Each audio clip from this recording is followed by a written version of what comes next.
Alright, so today I'm going to be showing you how to successfully change the light in your spa and how the light housing is put together, how it works, and what to do when you make a mistake or if, say, you accidentally loosen the nut on the back side of the housing that you can't access with your hands, or what to do if the wire harness got chewed in half by a rat because they like to get in there and build nests and chew your wires. So first things first, on the back side of this, I don't have one here for an example, but there's a big, probably about, 3 inches or so, corrugated black tunnel that goes from here all the way to the equipment area. So that's why you have no access to stick your hand in there to be able to mess with the back side of this. That's the worst thing to deal with these lights because of that no access in the back. So first off, if you have an at-home series spa, Dimension 1 spa, that tunnel, well, from 2000 to 2014, that tunnel, you have access to the tunnel. You can't necessarily stick your hand through it, but if you disconnect the wiring harness going to the light from your PC board, you could grab that tunnel and literally rip it out and throw it in the trash and then hook your light wire back up, and then you do have access to the back of this, and that will make your life a lot easier when trying to do this. That way you could access the light from the back and you don't have to do anything from the front. Now, the Reflections and Base Series spas, you don't have that luxury. Your tunnel is permanently in there and there's white plastic blocking you from being able to rip it out. So this is for you guys. So, get to you there. Alright, so the way it works is you have this light tool. Depending on what style your lens is, some of them have a one-piece tool, but most of them are this. So the way it works, basically you have this outer ring. There's 2 divots in here. The outer ring goes on there, but it stays on there. And then you have this key thing that goes in the lens that opens this lens for you to access inside there to the light. Now, the problem is what most people do is they don't use this because they don't understand how this works. So what most people do is they just take this key and they try to turn the lens, and the entire housing turns and loosens that nut on the back side, and you can't access that with your hands. So it makes a whole lot more work than you wanted to have to do.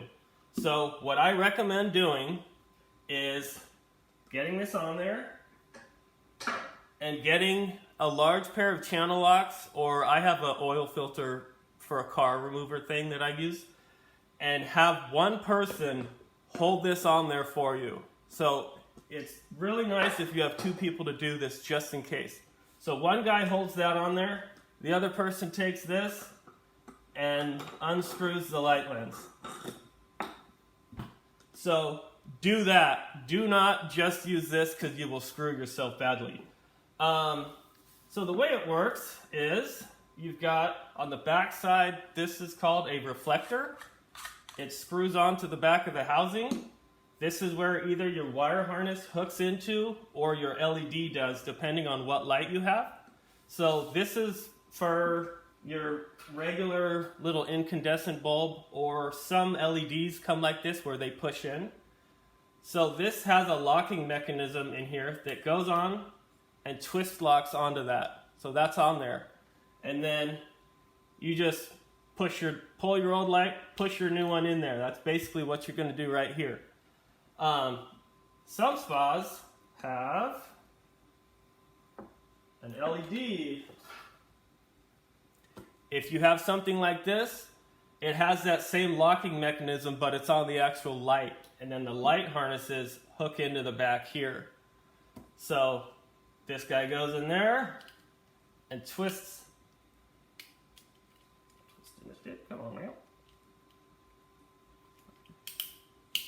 There we go. So it twist locks on there, and then your harness is in the back here.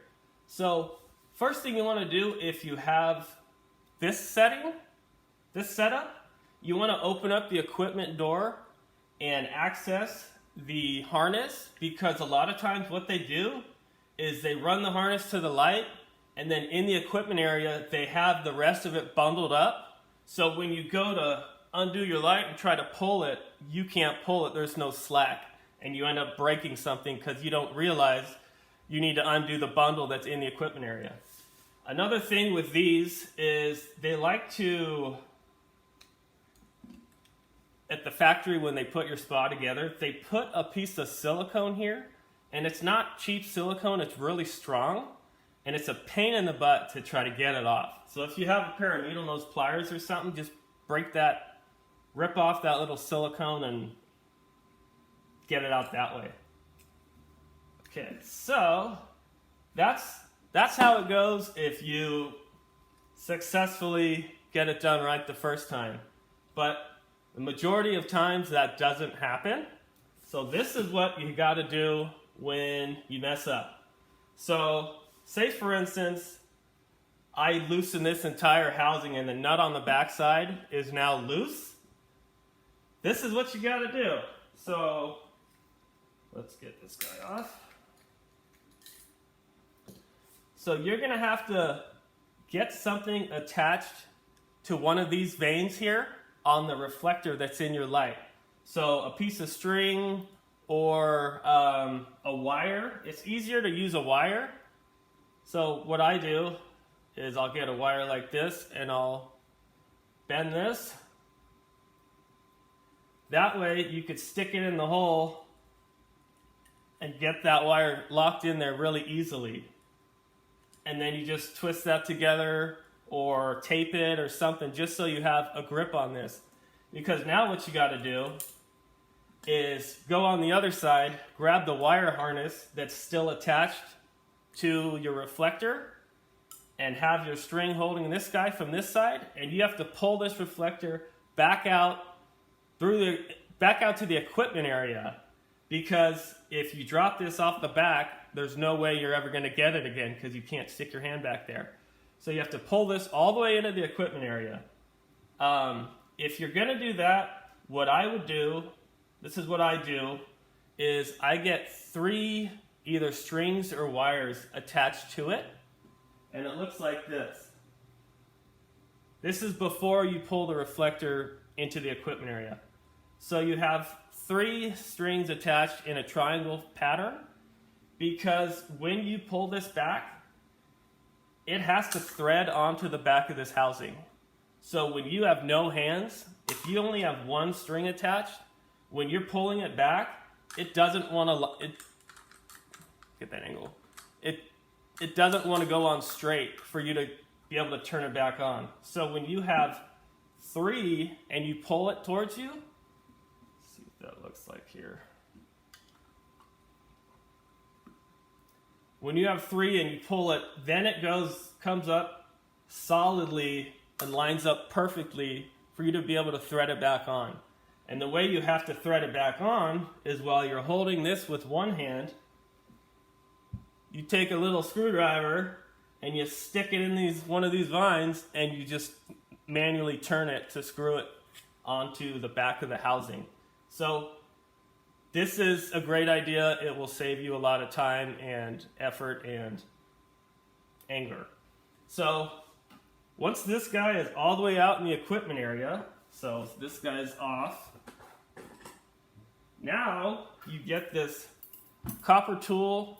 You could get them at Easy Spa Parts, or you could just go to Home Depot and get like a number, I don't know, what is this, number 8 or number 6 wire, and bend it into this. So what you have to do now is stick it through this guy, open this guy back up, and then bring it back and hold that nut. So you hold this and then tighten that nut back with this copper tool, which is not the easiest thing in the world, as you can see. So that's what that's for. That'll tighten the nut back. So part of that, if your seal goes bad that goes around the housing, don't do this. Don't even bother buying this and trying to do this. It's a lot of work and it's not fun at all. Just get some silicone, bathtub, shower silicone, clear. Put a bead around this and be done with it, because this is not the way to go. You want to avoid having to do this at all costs. So yeah, once you've got that guy back on there and screw back on there, then you put your new light in, whichever one you've got, and you're done.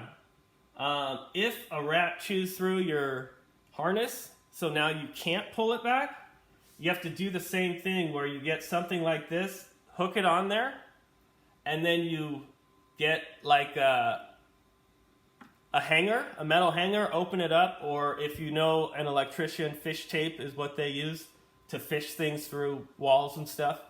So you get some kind of fish tape or hanger, wire, whatever, and you hook that onto it, unscrew it, and you just stick it through the corrugated hose and then access it on the backside. Then you do the same thing where you hook up 3 of these or whatever and bring it back through. So that's pretty much it. So definitely use this. Do not loosen this nut on the backside because it will ruin your day. And that's pretty much it. If you don't want to have a tool, don't want to buy the tool, it's like $10 or something, then you can use just a large pair of channel locks, and certain needle nose pliers will work. This one doesn't, it's not big enough, but if it opens wide enough, it will fit in these little holes. So large pair of channel locks and needle nose pliers will work as well. Hope that helps you out.